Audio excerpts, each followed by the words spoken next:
কলকাতার আরজিকর হাসপাতালে চিকিৎসক ধর্ষণ ও হত্যার প্রতিবাদে ভারত জুড়ে বিক্ষোভ ছড়িয়ে পড়েছে।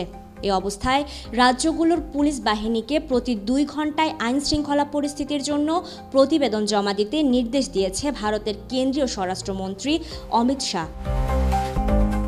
রোববার ভারতীয় সংবাদ মাধ্যম এনডিটিভির প্রতিবেদনে এ তথ্য জানানো হয়।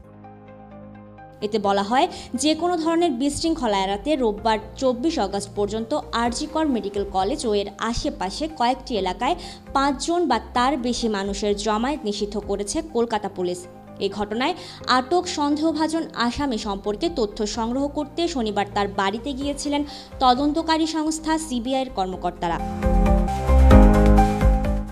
এছাড়া গত রাতে বামপন্থী দল সিপিএমের 2 ছাত্রনেতাকে আটক করে জিজ্ঞাসাবাদ করেছে কলকাতা পুলিশ।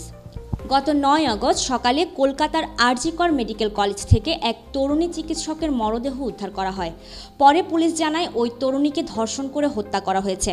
এর আগে থেকেই পশ্চিমবঙ্গ সহ ভারতের অন্যান্য মেডিকেল কলেজ হাসপাতালগুলোতে জুনিয়র ডাক্তারদের আন্দোলন চলছিল।